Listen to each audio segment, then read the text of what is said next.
Hates 8 years, then cheated on. I want to curl up and die. Straight male, 26. Caught my GF of 8 years cheating on me via her text messages. She was literally passed out with phone in hand and text app with the dude up.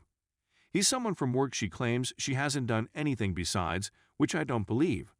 She started her first full-time job as an LPN about 9 months ago, and she had a pretty hard time adjusting to working full-time and having social life.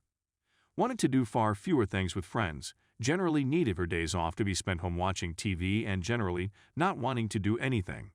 It also seemed to kill her drive. I decided to be patient with her as I had started full-time work 1/2 years before her and the existential dread of working for a living was fresh in my mind. But it never got better, not really at least. And then this happened. She says she still loves me and doesn't know why she did it, but did say she feels like we have stagnated a bit, which I agree. But I tend to put that stagnation on her as I try to get her out, and about all the time with little success, but the trust is gone. 8 years down the drain. I feel utterly worthless. A mixture of wanting to punch a hole in the wall, giving her a second chance, and wanting to move out in the morning. What to do. I've been in this boat before, but my other ex I had only really dated for a few months at most. Slight silver lining, which is really just bitterness, is that I make nearly twice as much as her, and I would take all of her friends with me as they've been my friends even longer than I've dated her, and she only sees them when I'm around. After rereading, I can see the writing may have been on the walls for a while, but I don't want it to get twisted. Up until today, I have been happy with her. Even if we didn't get out all that often. Don't know what to do. I'm completely devastated. Edit. Next day update. I started moving my out today after a pretty sleepless night. I texted her a few too many times about how she threw away our relationship after everything we've been through, and that I'm just completely heartbroken. She's with family out of state this weekend, so I will move the rest of my out. At this moment, I know I have to let her go. I don't know how I'll feel in 5 minutes or tomorrow, but right now, I know it's over. She had so many chances before getting caught and 1 or 2 after to try to set this right, and she botched all of them.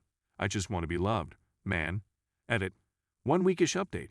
I don't know if anyone will read this now that it's old, but I may use this as a journal for myself, or take it offline and do the same.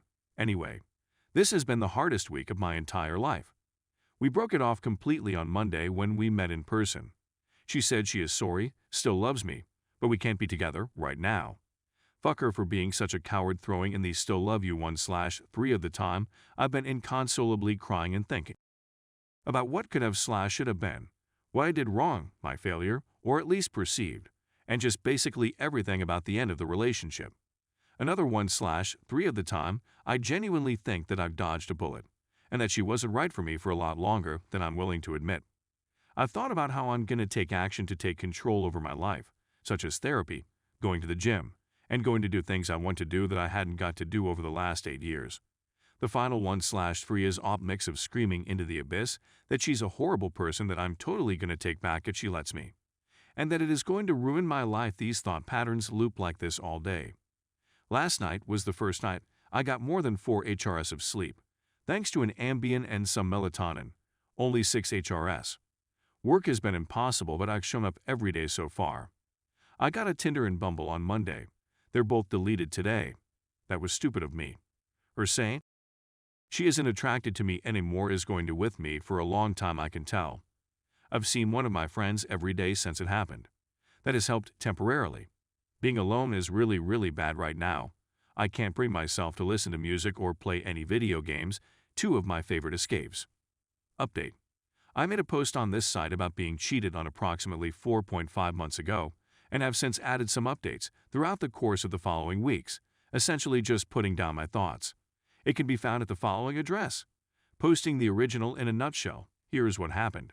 After 7 years of dating, the couple decided to tie the knot. She cheats, I catch her, and we call it quits. I literally lose my mind for a few minutes, and it is the worst sensation of despair I've ever experienced in my life. There will be no children present. 4.5 months later, I was put on Lexapro and Buspirone pretty much 2 weeks after the breakup, and I'm still taking them today. Due to the fact that the primary depressive symptoms have mostly disappeared, I'm finally weaning myself off of the Lexapro. For the past year, I've been seeing a therapist who has been quite helpful in guiding me toward thinking more self-confidentially and rationally about things, not only about my ex, but also about other relationships and life situations. I've only spoken to my ex-girlfriend once since we broke up, and it was simply to inform her that I may be owing her money for highway tolls on my route to her place. However, I have absolutely no desire to speak with her about the breakup or anything else at this time. I've been dating a few different folks, all of whom I've informed that I'm not looking to be exclusive with, over the past few months. Dating is a lot of fun, if not a little draining on my bank account. Due to the fact that I dislike spending too much alone time with myself and my thoughts, it has kept me occupied. The good that could. He was something I was missing out on. I was convinced it was a problem with me, but I'm very sure my ex was the one who got caught.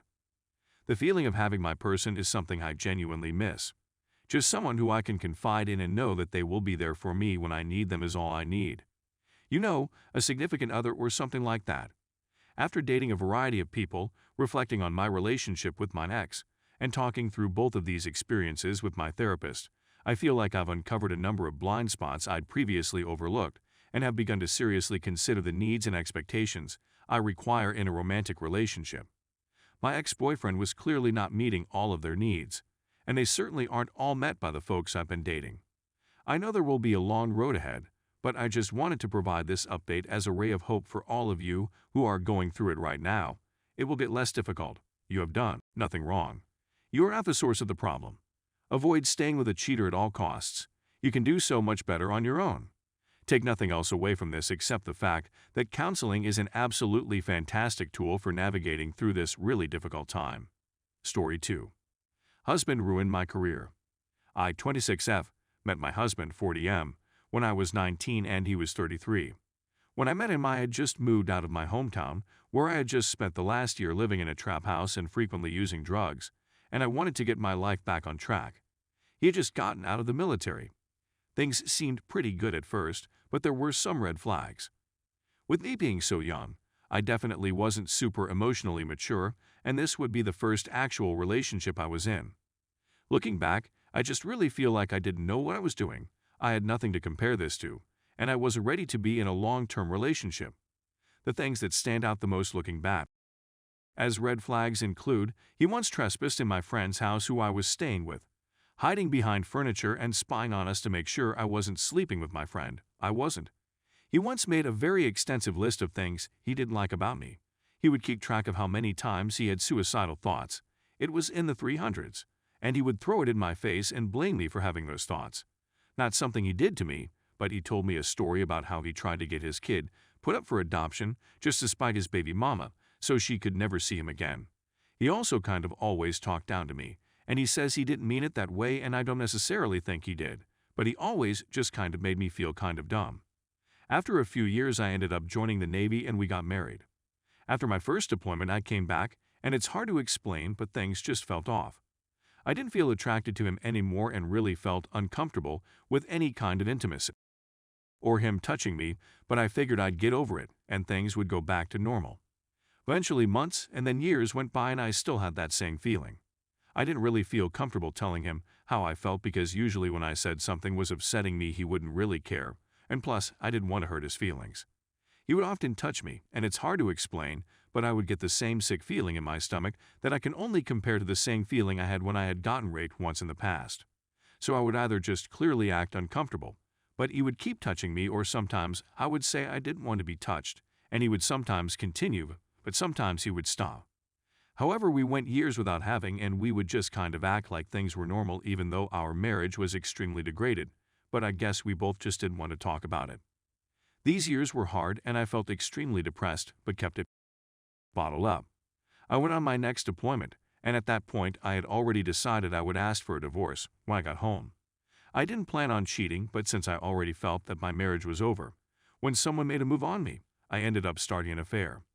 I felt extremely guilty and admitted it to him after about a month. He said he forgave me. I stopped the affair for a while, but eventually started it up again, and he said he was okay if I kept it going during deployment if I cut it off when I got back, and I told him if he wanted to sleep with someone else too, that was fine. When I got back, I still wanted a divorce, and I figured since I was trying to get divorced, why not keep the affair going? I kept asking for a divorce, but he kept saying no, that he wanted to stay married. I told him I still wanted to be friends and we could do it amicably. I told him I thought he deserved to be with someone that would be better for him than me, but he refused to sign papers. I felt completely trapped, and I used drugs a few times, while on leave and on long weekends, because I felt that that was the only thing that could make me feel any happiness. After a few months, my husband called the police and my command to report me for using and revealed that he had been working with NCIS for months to build a case against me for using drugs. He had been collecting evidence, including going through my phone and taking secret videos of me. Now I am getting kicked out of the Navy after just getting promoted, and I was about to re-enlist and get a huge bonus. I won't be able to use the GI Bill, and it'll be hard to find a job. This has also ostracized me from my friends, so I am completely lonely and isolated while he at least has friends and family for support.